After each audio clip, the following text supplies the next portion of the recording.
मुझे आपसे कुछ कहना है, समझ नहीं आ रहा कैसे कहूँ। यार परेशान तो है वो। जब तुम बीती बातें भूल चुकी हो तो दया सर के बारे में बात करने से तुम्हें इतनी तकलीफ क्यों हो रही है? मैंने तुम दोनों को ये बताने के लिए बुलाया कि मेरे और सिद्धार्थ की सगाई की डेट फिक्स हो गई है।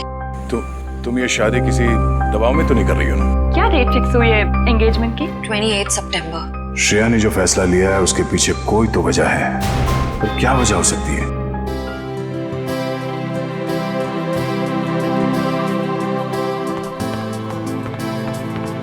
लीजिए पापा आपकी कॉफी।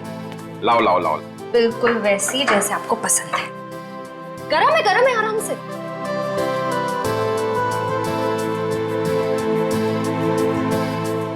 वाओ, तेरी बेटी जैसी कॉफी इस दुनिया में कोई नहीं बना सकता। वो तो है, लेकिन एक जमाने में मैं भी बहुत टेस्टी कॉफी बनाया करती थी। तुम हो ही इतनी टेस्टी। हाँ?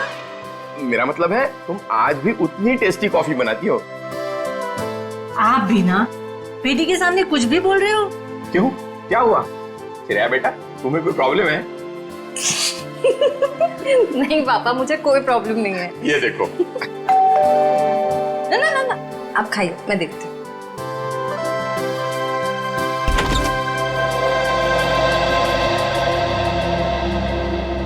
सिद्धार्थ, क्या हुआ, चौंक गई मुझे देखकर? सिद्धार्थ बेटा आओ, अंदर आओ। बैठो, मैं तुम्हारे लिए अरे कॉफी। नहीं श्रेया, मैं थोड़ा जल्दी में हूँ। मैं ये एंगेजमेंट कार्ड दिखाने आया था।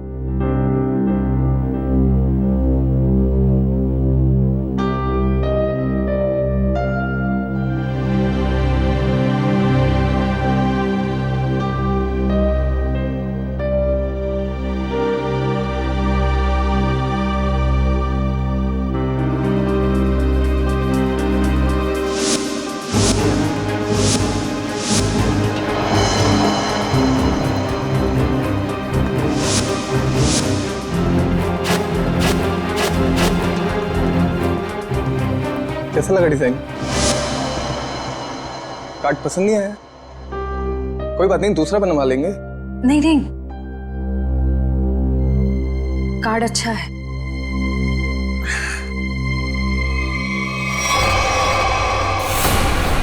चल चल चल चल चल चल चल चल, हम लोग इस बंगले में छुप जाते हैं। अरे जैसा भी नहीं यहाँ पर।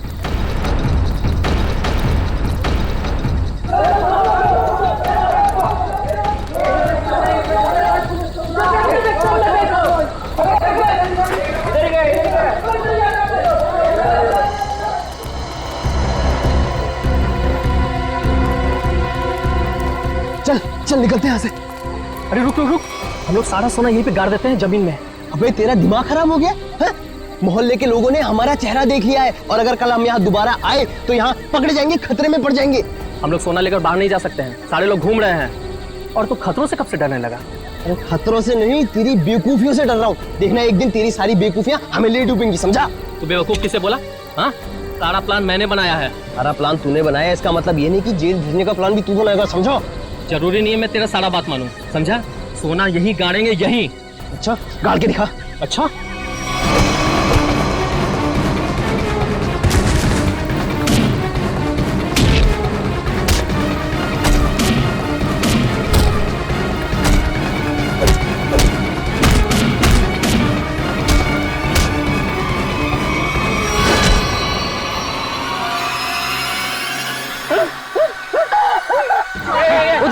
उधर से आवाज है।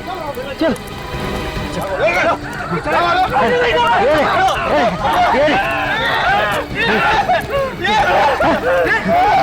अरे ये तो कंकाल है।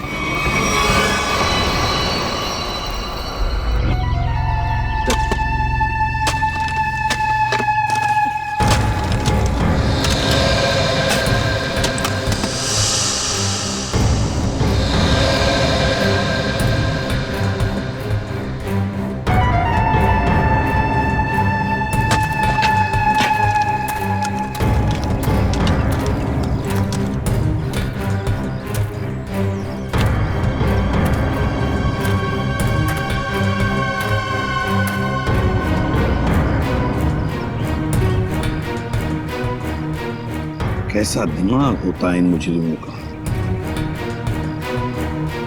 खून करके मन नहीं भरा तो डिजाइन बना दी हड्डियों की। सचिन, तुम दोनों एक काम करो, घर के अंदर से अच्छी तरह से तलाशी ले, देखो कुछ ना कुछ मिलता है क्या। हा? बॉस ये देखो, उस सिर पे रहने ये डिजाइन हाथ और पैर की हड्डियों से बना। ये देखो, ये पैर की हड्डी और ये हाथ की हड्डी। टांगों की हड्डियां अलग अलग लोगों की हैं। हाँ तारिका, अलग अलग इंसानों की है। बस मुझे लगता है कम से कम 2 लोगों का तो खून हुआ है यहाँ पर। सर, हाँ विक्रम। सर ये बाकी की हड्डियां मिल गई है, इन्हें यहाँ पे दफना के रखा गया था। एक एक हड्डी संभाल के उठाओ, हैं? एक एक हड्डी। ये देखो, तुम्हें जरा देखो, घर के अंदर कहीं खून के निशान मिलते हैं क्या?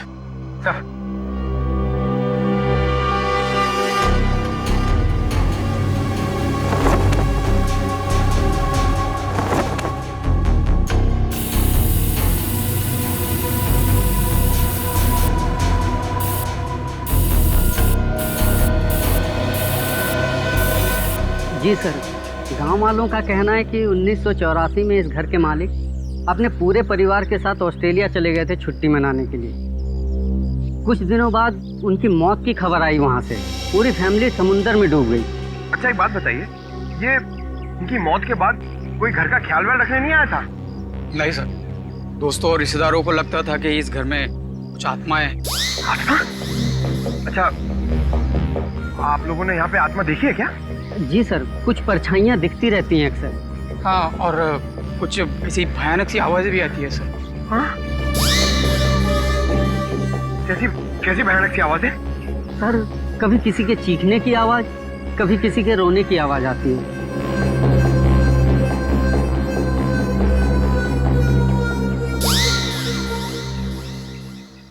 सड़के, इन सारी हड्डियों को देखकर लगता है कि खून एक आदमी का हुआ है और एक औरत का भी।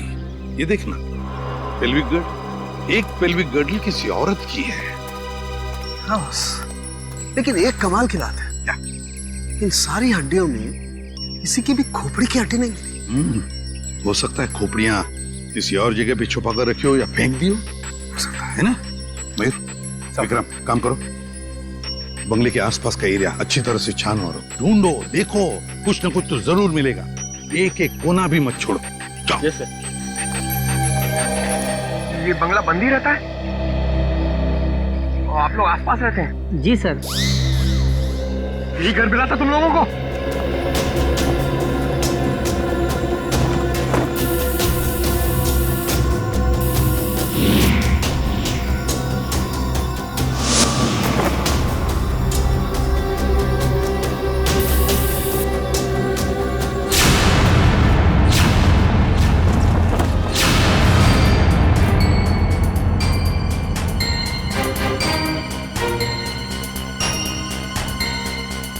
सूखा हुआ खून। सर ये टेप रिकॉर्डर और ये प्रोजेक्टर मिला है। टेप रिकॉर्डर और प्रोजेक्टर और ये सूखा हुआ खून, इसका मतलब कोई ना कोई बहुत गहरा राज छिपा है इस बंगले के अंदर। सर, सर खोपड़ी तो कोई नहीं मिली, मगर ये कार की चाबी मिली। कार की चाबी है ना, बड़ी अजीब बात। कार की चाबी है पर यहाँ पर कोई गाड़ी नहीं। एक आदमी एक औरत की हड्डियां हैं पर उनकी खोपड़ियां नहीं। फिर है क्या ये सारा चक्कर? और फिर किसने किया है ये? RAIMA,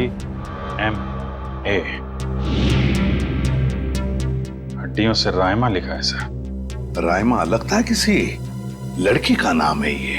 सर, कहीं ये उसी लड़की का नाम तो नहीं जिसका हमें कंकाल मिला है? हो सकता है। अगर वो 2 चोर लुटेरे वहाँ बंगले में छुपने के लिए नहीं जाते तो हमें कहीं पता ही नहीं चलता कि वहाँ 2 मुर्दे खड़े हुए हैं। और ये भी पता नहीं चलता कि वहाँ पे एक आत्मा है। न जाने कितने साल पहले ये जुर्म हुआ है। और ताज्जुब की बात यह है सर कि खूनी ने लाशों को गाड़ा नहीं, बल्कि उनकी हड्डियों से ये डिजाइन बनाया। I mean, नाम लिखा रायमा। यहाँ पर से हमें कुछ चीजें भी मिली है ना, वो टेप रिकॉर्डर, प्रोजेक्टर और कपड़े। इन तीनों चीजों से हमें खूनी के बारे में बहुत कुछ पता चल सकता है।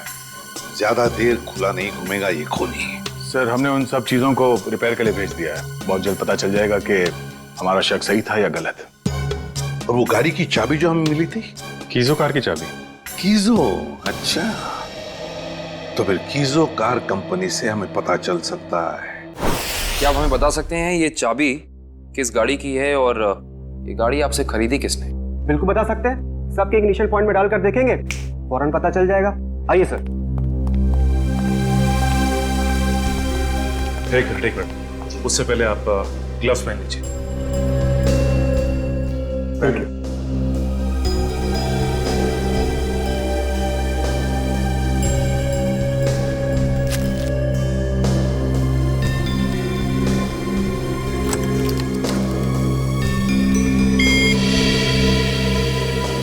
नहीं सर।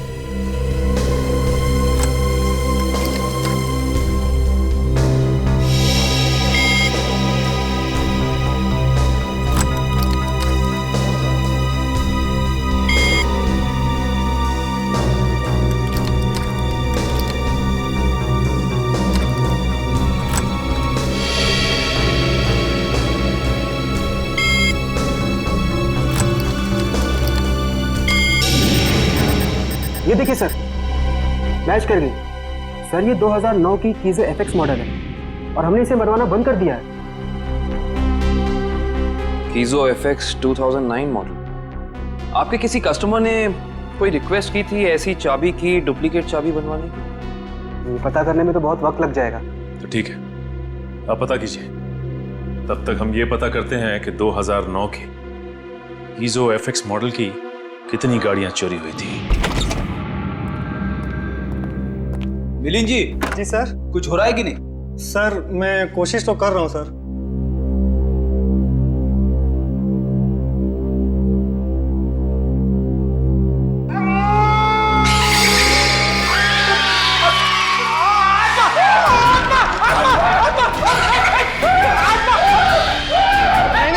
नहीं सर, आत्मा नहीं है, ये तो गलती से फेडर खुल गया था।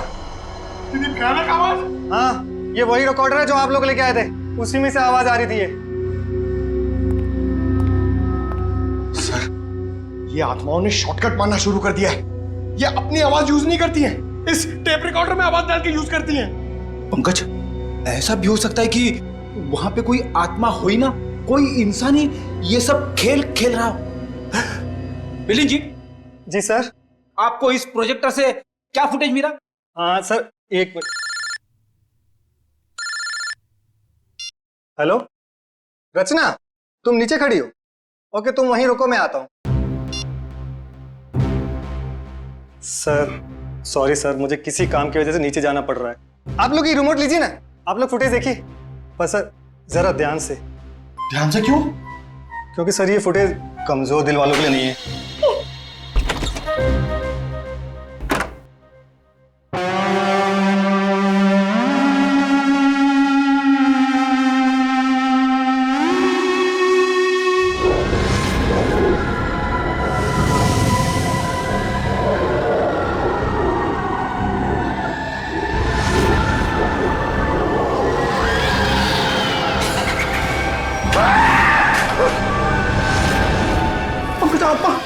पंकज, बंगला नंबर 13 की आत्मा यहाँ आ गई।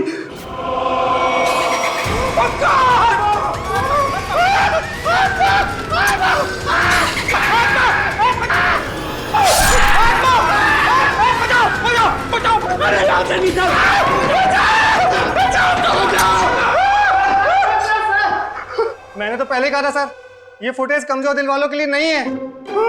नहीं है। अरे आपको क्या इतनी सी फुटेज मिली थी? हाँ सर, अभी तो यही फुटेज मिली है। अरे ये क्या कम है, पता नहीं एसीपी साहब क्या कहेंगे ये फुटेज देखकर। आप उनसे ये मत कहना कि हम दोनों डर गए थे। सर मैंने तो उनको फोन करके सब कुछ बता दिया। हमारा अंदाजा सही निकला।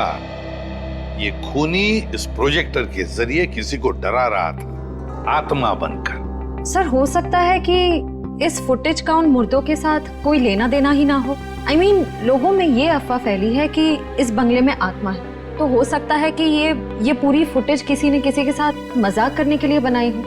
नहीं श्रेया, नहीं, इन दोनों चीजों का जरूर एक दूसरे से कोई ना कोई संबंध है। ये डरावनी फुटेज उस खूनी के विकृत दिमाग में से ही निकली है। हाँ सर, किसी को डराने या मजाक करने के लिए कोई इतनी मेहनत नहीं करेगा। फुटेज में ये जो आत्मा है, इसे प्रोफेशनल तरीके से फिल्माया गया है, स्पेशल इफेक्ट्स के साथ, जैसे फिल्मों वगैरह में होता है। और इस फुटेज को देख के लगता है सर कि खूनी को स्पेशल इफेक्ट्स का काफी ज्ञान है, या फिर हो सकता है उसने ये फुटेज किसी स्पेशल इफेक्ट स्टूडियो में बनवाई। हाँ बिल्कुल सही, ऐसा ही हो सकता है। तो शहर में जितने भी स्पेशल इफेक्ट्स के स्टूडियोज हैं, सब में जाकर के पता लगाना पड़ेगा। आइए सर, ये बलविंदर है, वो गाड़ी की चाबी इन्हीं की थी। क्या बात है सर, मुझे यहाँ क्यों बुलाया गया है? हमें आपकी गाड़ी की चाबी मिली है। कहाँ से सर? उन्नति नगर, बंगला नंबर 13। ये एड्रेस को जाना पहचाना लग रहा? नहीं सर। नहीं? रायमा नाम सुना है पहले कभी? बिल्कुल नहीं सर। मगर सर, इसका मेरी गाड़ी से क्या लेना देना है? आपकी गाड़ी है कहाँ? सर वो तो कई सालों से गायब ही है। कब से? 5 जुलाई 2011। दरअसल मेरा टैक्सी का बिजनेस है। मेरी कंपनी का नाम है बलविंदर एंड कंपनी। मेरा ड्राइवर प्रीत उस दिन गाड़ी लेकर न जाने कहाँ गायब हो गया। तब से लेकर आज तक मेरी गाड़ी का कोई अता पता ही नहीं है सर। और उस ड्राइवर का? अस्पताल से फोन आया था कि उसे वहां भर्ती किया गया है। मैं उसे वहां देखने गया था। उसकी हालत बहुत खराब थी सर। आग लगने की वजह से उसका थोड़ा शरीर जल गया था। रहता कहाँ ये तुम्हारा ड्राइवर? सर आजकल वो मानसिक चिकित्सालय में है। सर वो बहुत गहरे सदमे में है। मानसिक चिकित्सालय? कौन से हॉस्पिटल में है वो? सर पूना से 50 किलोमीटर आगे एक स्टेट मेडिकल सेंटर है, वहीं पर है। State medical centre?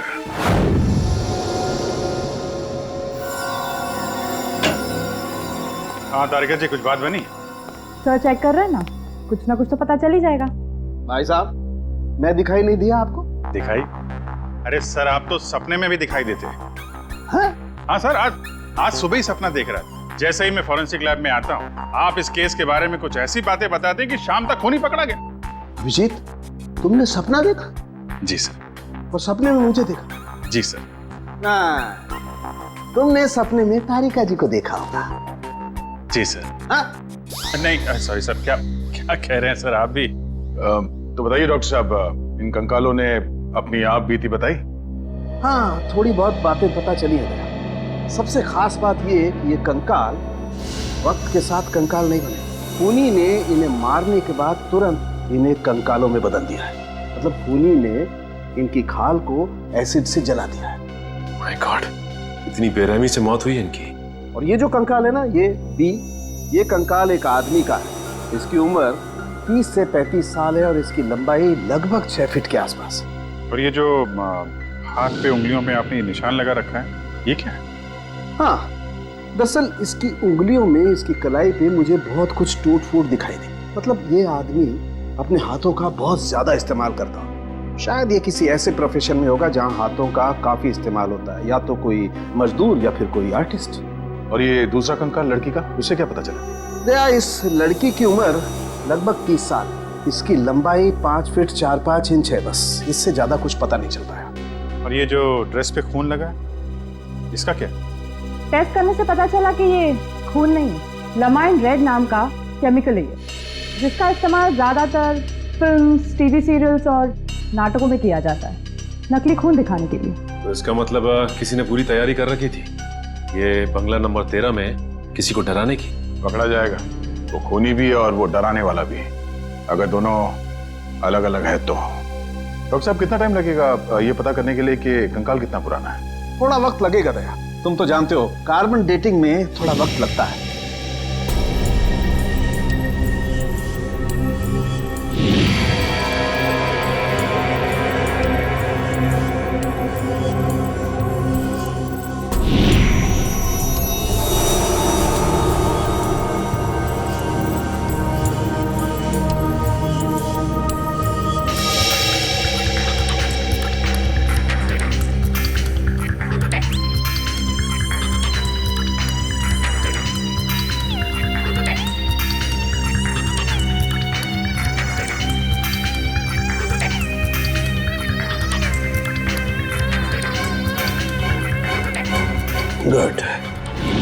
गणित शुरू हो गई है। अब पता लग जाएगा दरअसल इन लोगों की मौत कब हुई थी।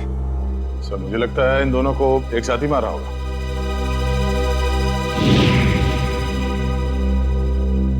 36 से 38 महीने पहले, मतलब 3 साल पहले। 2011 में मौत हुई है इनकी। और उस बलविंदर की कार भी जुलाई 2011 को गायब हुई थी, बंगला नंबर 13 से। सर अब तक तो खूनी शहर छोड़ के भागा होगा, उसे ढूंढेंगे कैसे? भागने दो, कहां तक भागेगा? सीआईडी से नहीं बच सकता। Excuse me. जी सीआईडी से। हेलो सर, मैं आप ही लोगों का इंतजार कर रहा था। अच्छा, जो फुटेज हमने भेजी थी उसके बारे में कुछ पता चला? हाँ सर, उसको चेक किया मैंने और उसके सारे स्पेशल इफेक्ट्स हमारे स्टूडियो में ही हुए थे, लगभग 3 साल पहले। गुड। उस फिल्म का नाम क्या था? सर फिल्म का नाम था आत्मा की चीख। हाँ, और सर वो फिल्म पूरी नहीं हो पाई थी। अधूरी फिल्म की फुटेज। सर वो फिल्म तो अधूरी थी ही, साथ में हमें हमारा पूरा पैसा भी नहीं मिला। कौन से बैनर की फिल्म थी ये? प्रोडक्शन हाउस का नाम क्या था? सर वो नए लोग थे और उस प्रोडक्शन हाउस का नाम था, 1 मिनट, हाँ सर उसका नाम था magic media works. Magic media works. अब तो यही लोग बताएंगे कि इस आत्मा की चीख को लोग सुन के नहीं पाए। ब्रीत की हालत में पिछले 3 सालों में बिल्कुल सुधार नहीं हुआ। उस वक्त किसी लड़की की आत्मा के बारे में बात करता था और आज भी करता है। सर लड़की की आत्मा? अच्छा, पिछले 3 साल में जितने भी लोग प्रीत से मिलने आए थे उनकी लिस्ट चाहिए हमें। हाँ, हैरानी की बात यही है सर, पिछले 3 सालों में इससे कोई भी मिलने नहीं आया सिवाय मिस्टर बलविंदर के, जो इनके इलाज का खर्चा उठा रहे हैं। बलविंदर? जी सर। ओके।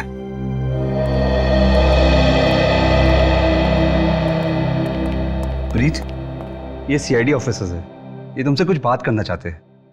सीआईडी? ये सीआईडी क्या होता है? सीआईडी का मतलब है दोस्त। और प्रीत, दोस्त किसे कहते हैं? जो अपना सुख दुख दूसरे दोस्त के साथ बांटता है ना? और हम सब तुम्हारे दोस्त हैं, तो अब तुम हमसे तुम्हारे सुख दुख बांटोगे ना? ठीक है दोस्त। देखो प्रीत, अब मैं तुमसे कुछ कहूंगा, कुछ पूछूंगा, इन सब चीजों का बड़े शांत दिमाग से मुझे जवाब देना।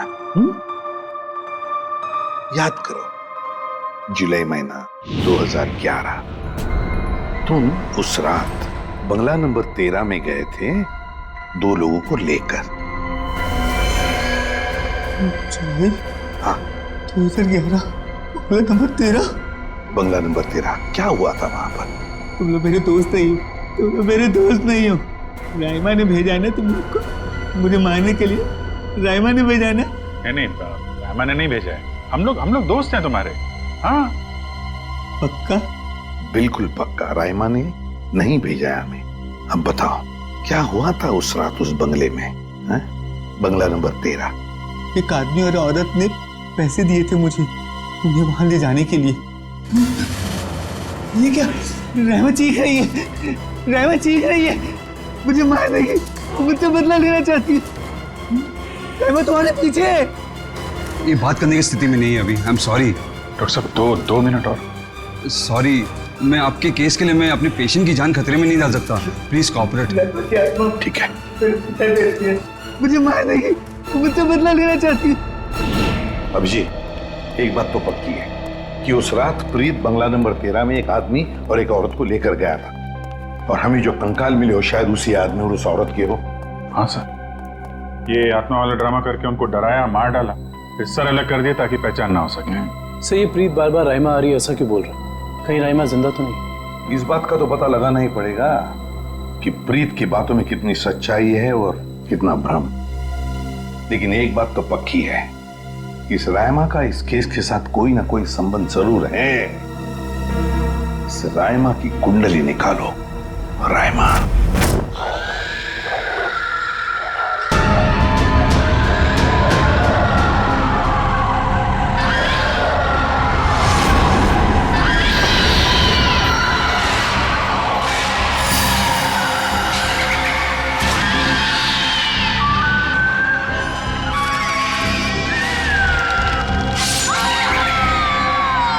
ये फुटेज आपको जिस बंगले से मिली वहां खून हुआ है? जी हाँ, दो खो।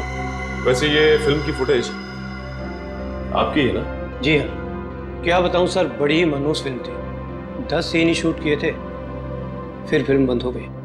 और बंद होने के बाद इस फिल्म के सारे राइट्स मैजिक मीडिया बॉक्स के पास आ गए, if I am not wrong, है ना मिस्टर आलोक? अब इस तरह के फुटेज तो हमारे पास काफी पड़े रहते हैं। अब पता नहीं ये फुटेज उसके हाथ कैसे लग गए। मतलब आप भी मानते हैं कि ये फुटेज गलत हाथों में लग गए, जिसका उसने गलत फायदा उठाया और दो खून किए? शायद कोई बाहर वाला होगा। लेकिन आपको ऐसा नहीं लगता कि कोई अंदर वाला भी हो सकता है? क्योंकि ऐसा काम करने के लिए अंदर वाले के लिए कोई आसानी ज्यादा होती है। वैसे इस फिल्म पे आप लोग क्या क्या काम कर रहे थे?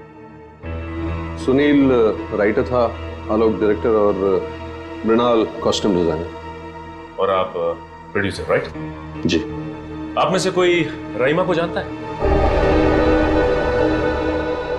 राइमा हमारे फिल्म की हीरोइन थी।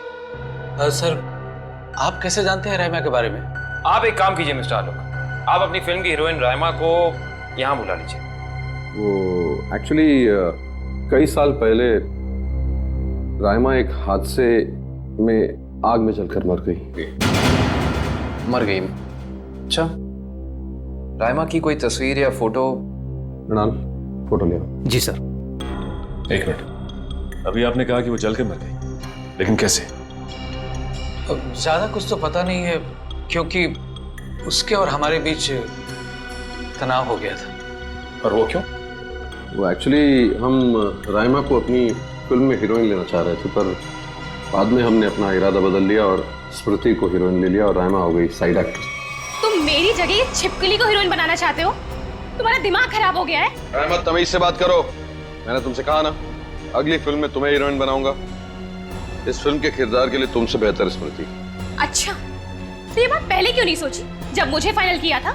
ये फिल्म इंडस्ट्री है राइमा, यहाँ किसकी किस्मत कब यू टर्न मार जाए कोई नहीं कह सकता। ये फिल्म मेरी किस्मत में थी, मुझे मिल गई। इंतजार करो, सिर्फ इंतजार। एक दिन तुम्हारी जिंदगी ऐसी दिशा में चली जाएगी जिसका अंत गहरी खाई में होगा, समझे तुम? क्या तुम मुझे धमकी दे रही हो? धमकी ही समझ लेना। राइमा रुको, राइमा। सूरज गया था राइमा को मनाने के लिए, लेकिन कोई फायदा नहीं। एक हफ्ते बाद खबर आई कि एमजे स्टूडियो में आग लगी है और राइमा की मौत हो गई। मुझे अफसोस है, अगर राइमा हमारी फिल्म की हीरोइन होती तो शायद ये दुर्घटना ना होती और आज वो जिंदा होती। आलोक जी, आप एक काम कीजिए, आप अपनी फिल्म की नई हीरोइन स्मृति, उनको यहाँ बुलाइए जरा। मैंने उसे कॉल किया था, उसका फोन लगा नहीं, और आर्ट डायरेक्टर विराज का भी वो फोन डेट बता रहा था। विराज और स्मृति से मिलना पड़ेगा। सर, ये रहे फोटो। ये है राइमा। राइमा ने स्मृति को धमकी दी, उसके बाद राइमा खुद मारी गई। तो फिर ये खून कर कौन रहा है? इसका जवाब तो अब विराज और स्मृति से मिलकर ही पता चलेगा। मैंने पता किया, ये विराज और स्मृति इस ब्लू रोज प्रोडक्शन हाउस में काम कर चुके हैं। गुड निकल, इससे पूछते हैं। अरे सुनिए भाई साहब जी, ये विराज शंकर आर्ट डायरेक्टर, काफी टीवी में और फिल्मों में सेट लगाए हैं इन्होंने। इन्हें पहचानते हैं आप? नहीं सर, मुझे नहीं मालूम। जी, आगे पूछते हैं। एक्सक्यूज मी, हम लोग सीआईडी से। जी। आप विराज शंकर को जानते हैं? विराज शंकर? हाँ सर, मैं जानता हूँ। वो बेचारे बहुत कर्जे में थे, पर फिर पता नहीं क्या हुआ उनका। उनका कोई एड्रेस, कोई पता? सर, इस बारे में कुछ ज्यादा तो पता नहीं है, लेकिन उनको ऑफिस कहीं अंधेरी में है। अच्छा, ये फोटो को ध्यान से देखिए। स्मृति ये फिल्मों में काम करती है, पहचानते हैं आप इन्हें? जी हाँ, इनकी बंद फिल्म के बाद इनको कोई प्रोड्यूसर फिर से रिलॉन्च करना चाहते थे, लेकिन सर ये पता नहीं क्यों बदकिस्मती से ये 2011 में अमेरिका चली गई और उसके बाद फिर लौट के आए हैं। ये स्मृति का कोई अता पता जहाँ हम उनसे मिल सकते हैं? हमें तो नहीं पता, पर उस एजेंसी पर उसका पुराना एड्रेस होगा जहाँ पर उन्होंने चमकार वॉशिंग पाउडर का विज्ञापन किया था। ठीक, थैंक यू। यार, एजेंसी से स्मृति के घर का पता निकलवाते हैं।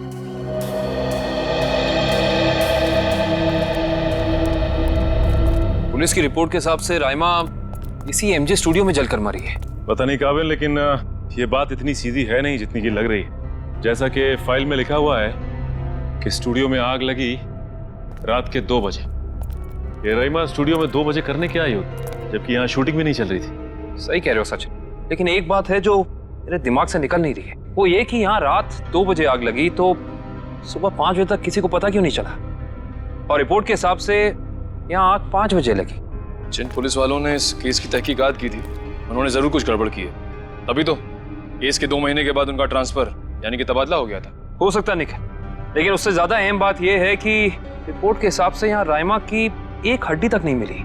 मतलब आग इतनी भयंकर थी। स्टूडियो को देख के ऐसा लगता नहीं है कि आग इतनी भयानक होगी कि चलने वाले का नामो निशान राख हो जाएगा। उससे भी अहम बात यह है कि ये स्टूडियो इस्तेमाल में नहीं था, यहाँ पे कोई शूटिंग नहीं चल रही थी। फिर राइमा यहाँ पे आई क्यों? इसका पता तो तभी चलेगा जब हम इस स्टूडियो को अच्छी तरह से छान मारेंगे। देखते हैं क्या मिलता है।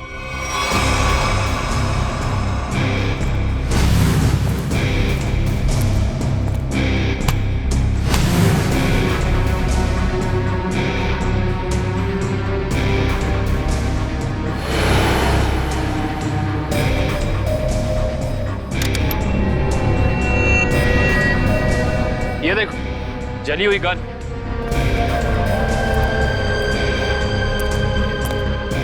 हाँ, ये तो पूरी पिघल चुकी है। पुलिस वालों ने लगता है अपना काम ठीक से किया नहीं, देखा नहीं से पहले। भी हो सकता है कि राइमा ये गन किसी को मारने के मकसद से लाई हो, या फिर हो सकता है कि कोई राइमा को मारने के लिए लाया हो। ये भी पॉसिबिलिटी है। जरूर कुछ है यहाँ, देखते हैं और क्या मिलता है।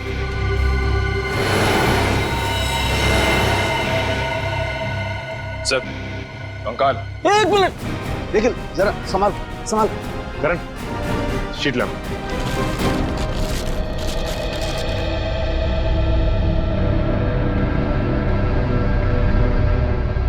एक बार कंकाल, वो भी पूरी तरह से जला हुआ।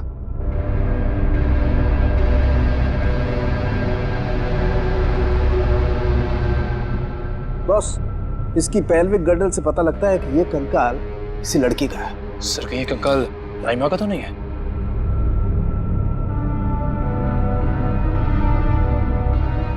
और इसकी लंबाई 5 फीट 6 इंच है। और राइमा की लंबाई 5 फुट 3 इंच। इससे साफ पता चलता है कि ये कंकाल राइमा का नहीं बल्कि किसी और का है। केस सुलझने की बजाय और उलझता चला जा रहा है। एक बात और, हम लोगों को यहाँ जली हुई गन जरूर मिली है, लेकिन इस लड़की की मौत गोली लगने की वजह से नहीं हुई। इस लड़की की मौत जलने की वजह से ही हुई है। देखो, ढूंढो और कुछ मिलता है क्या।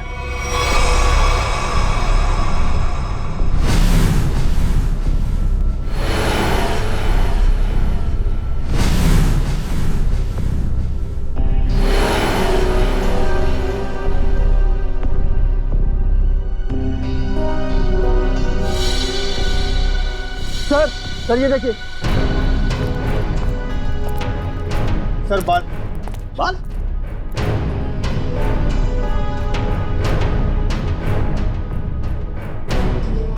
ओह सर, ये तो किसी लड़की का बाल लगता है। या तो मरने वाली का या फिर राइमा का। ये किसका बाल है ये तो डीएनए के बाद ही पता चलेगा।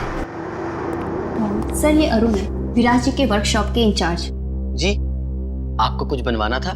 जी हाँ, हथकड़ी बनवानी है। हथकड़ी? मैं कुछ समझा नहीं। हाँ, अपनी बनाई हुई हथकड़ी खुद अपने हाथों में पहनेंगे तो थोड़ा दुख कम होगा।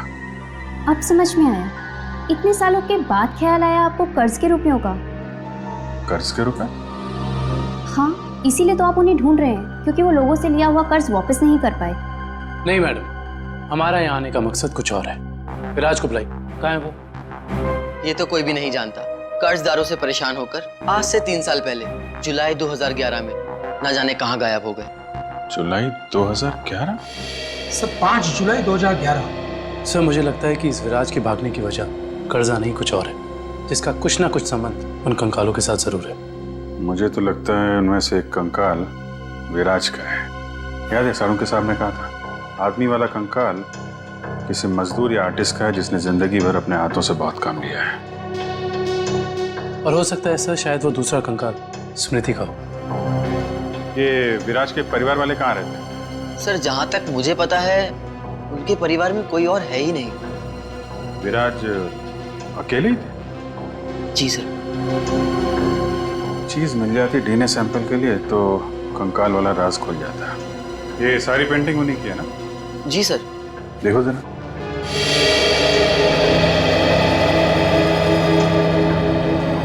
सर थंबप्रिंट ये विराट का है? जी हाँ सर, और ये थंबप्रिंट ही नहीं, ये पूरी पेंटिंग सर ने अपनी उंगलियों से बनाई है। Finger painting? इतना तो काफी है डीएनए टेस्टिंग के लिए। आप लोग? हम लोग सीआईडी से। अच्छा अच्छा, आइए आइए, आप ही ने फोन किया था ना? जी हाँ। दरअसल बात यह है कि हम स्मृति के बारे में आपसे कुछ पूछताछ करना चाहते हैं। पूछिए ना, क्या पूछना चाहते हैं आप? क्या आप बता सकती हैं कि स्मृति का आपके अलावा इस दुनिया में और कोई भी नहीं है? नहीं, उसके माँ बाप बचपन में ही गुजर गए। अब बची है तो ये बूढ़ी दादी, बहुत ही प्यार से पाला है मैंने उसे। ये स्मृति अचानक अपना फिल्मी करियर छोड़कर अमेरिका क्यों चली गई? वो कभी किसी को कुछ नहीं बताती थी, हमेशा अपना मन का करती थी। उस दिन भी उसके मैनेजर का फोन आया, कह रहा था कि मैडम किसी विज्ञापन की शूटिंग के लिए अमेरिका जा रही है। उसके मैनेजर से मैंने पूछा कि कब वापस आएगी वो, तो उसने कहा 3-4 दिनों में। लेकिन पूरे 3 साल हो गए, अब तक उसका कुछ पता नहीं, कुछ पता नहीं। कब की बात है ये, कुछ याद है आपको? कैसे भूल सकती हूँ, 5 जुलाई 2011। सर वो कंकाल भी 3 साल पुराना है सर, कहीं वो।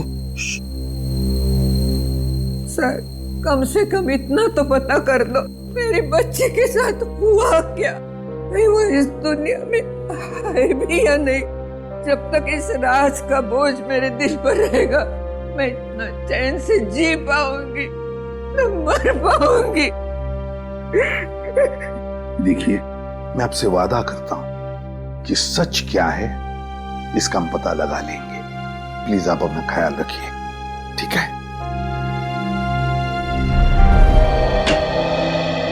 हाँ डॉक्टर साहब, डीएनए की रिपोर्ट आ गई क्या? हाँ, पेंटिंग पर जो सूखा हुआ सलाइवा मिला था, वो सलाइवा ये बताता है कि वो आदमी वाला कंकाल विराज का ही है। और हमने स्मृति की दादी का भी डीएनए टेस्ट करवाया, जिससे पक्का हो गया कि बंगलो नंबर 13 में जो कंकाल मिला था वो स्मृति का है। इसका अंदाजा तो हमें हो ही गया था। अब इस केस में हमें आगे ले जाएगा ये तीसरा कंकाल जो एमजे स्टूडियो में जला हुआ मिला था। इस कंकाल से कुछ पता चला? हाँ, इस जली हुई लड़की का कंकाल विराज के कंकाल और स्मृति के कंकाल दोनों से ज्यादा पुराना है।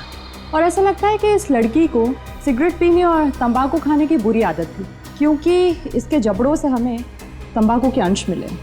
और वो बाल इसी जली हुई लड़की के? नहीं, वो बाल ना तो इस जली हुई लड़की का है, ना ही स्मृति का है। सर कहीं ये बाल रायमा का तो नहीं है? सर इस केस की सुई घूम फिर के रायमा पर आकर अटक गई। पता लगाना पड़ेगा रायमा के साथ आखिर हुआ क्या था।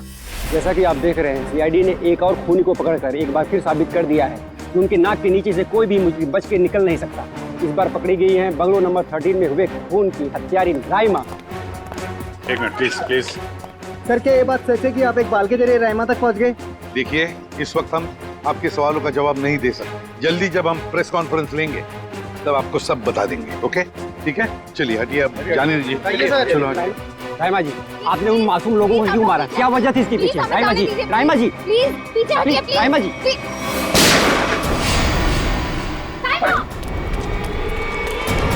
पकड़ो उसे। अब खूनी पकड़ेगा इसे।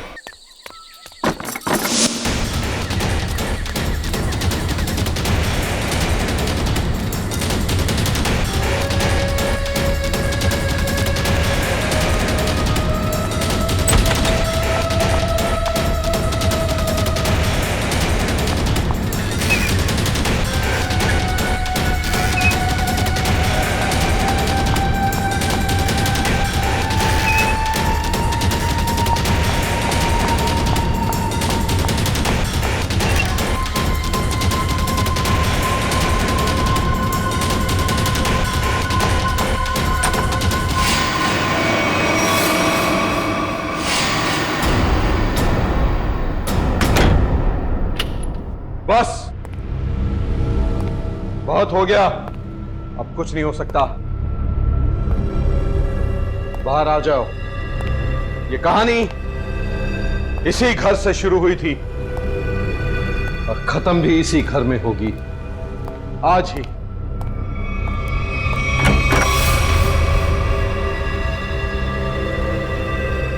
छुपने का कोई फायदा नहीं, बाहर आ जाओ। सुना तुमने?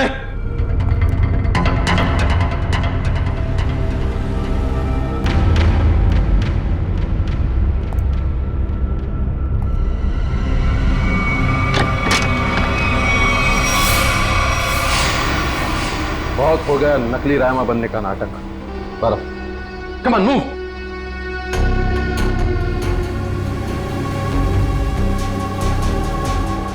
कौन हो तुम?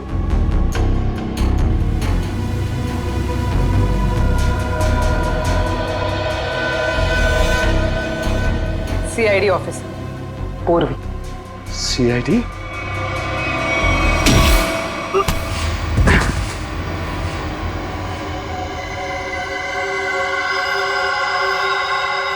मैं और राइमा एक दूसरे से बहुत प्यार करते थे, इसलिए जब हीरोइन का रोल राइमा की जगह प्रीति को मिला तो तुम्हारे दोनों कानों से धुआं निकलने लगा है? हाँ, हम स्मृति को सबक सिखाना चाहते थे, इसलिए हमने उसके अतीत के बारे में रिसर्च शुरू की। राइमा को पता चला कि एक्ट्रेस बनने से पहले स्मृति ड्रग्स के कारोबार से जुड़ी थी। इसलिए राइमा ने स्मृति को ब्लैकमेल करना शुरू कर दिया। क्यों? स्मृति को लगा कि उसका करियर खत्म होने वाला है, उसके रीलॉन्चिंग के सपने पर पानी फिर जाएगा, इसलिए उसने और उसके बॉयफ्रेंड विराज ने एक किलर को रायमा की सुपारी दी। यह तो अच्छा हुआ कि उस किलर की गोली से रायमा नहीं मरी, बल्कि वो अपराधी खुद उस आग में जलकर मर गई।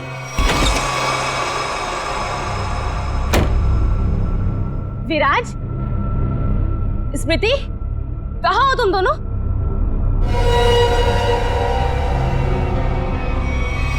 कौन हो तुम?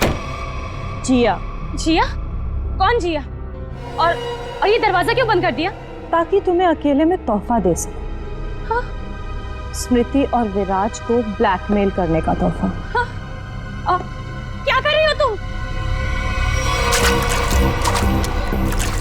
सुना है आग से जलकर मरने में बहुत दर्द होता है। आग? छोड़ो मुझे, प्लीज, गोली मत चलाना। मौत से बचकर कहाँ भाग रही हो? मौत से तो आज तक कोई नहीं बच पाया। छोड़ दो मुझे, प्लीज छोड़ दो मुझे, गोली मत चलाना, प्लीज छोड़ दो मुझे, छोड़ दो मुझे। कोई आखिरी ख्वाहिश?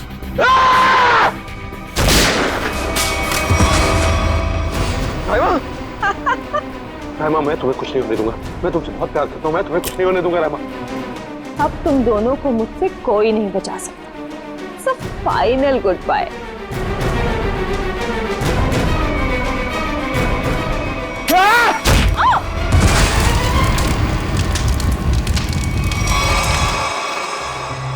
और रहीमा, उसका क्या हुआ? जिंदा लाश बन गई वो। तब मैंने ठान लिया, अब मेरी जिंदगी का सिर्फ एक ही मकसद होगा, स्मृति और विराज की बर्बादी। मैंने उन्हें यकीन दिला दिया कि रायमा जिंदा है, इसलिए वो लोग यहां आए, उस ड्राइवर को लेके जिसने एमजे स्टूडियो में आग लगाई थी। और फिर तुमने उन्हें डराना शुरू कर दिया, उनके दिमाग में यह भ्रम पैदा कर दिया कि यहां पर रायमा की आत्मा अभी भी है जो उनसे बदला लेना चाहती है। हाँ, और फिर उन्हें मार डाला और उनका सिर काट के अपने साथ ले गए, ताकि अगर कभी उनकी लाश मिलती भी है तो उन्हें कोई पहचान ना सके। बेवकूफ हो तुम, बेवकूफ। अगर कानून की मदद लेते तो उन दोनों को वैसे ही सजा होती, मगर नहीं, तुमने कानून को अपने हाथों में लिया, उन दोनों को बेरहमी से मार डाला। रायमा, उसका क्या? कभी सोचा तुमने? बेचारे की जिंदगी का फैसला तो अब कानून करेगा, लेकिन तुम्हारा फैसला तो हो ही गया, समझ लो। तुम्हें तो फांसी होगी, फांसी। Good morning. Hi. Good morning. अरे ये क्या लेके आई हो? सर ये आप सबके लिए मिठाई है और मेरी एंगेजमेंट के इनविटेशन कार्ड्स हैं।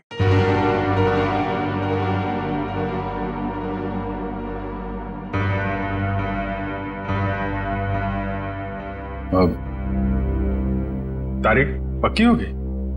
जी सर, 28 सितंबर। अच्छा।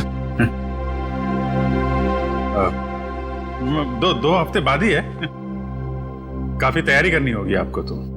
सर ज्यादा कुछ तैयारियां करनी नहीं, सिद्धार्थ को भी मेरी तरह एक छोटा सा ही फंक्शन चाहिए था। ये तो बहुत अच्छी बात है। Congratulation Shreya. Thank you sir. चलो मुंह मीठा कराओ। हाँ श्योर।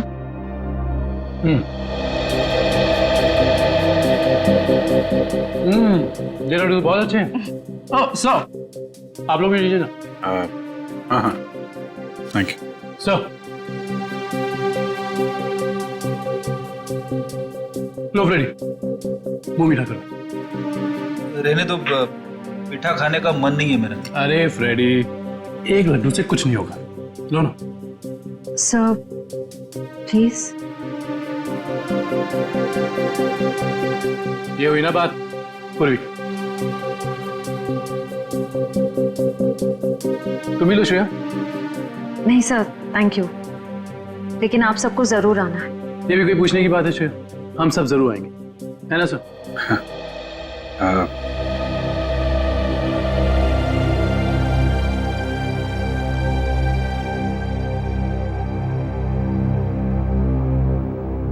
सर आप आएंगे ना?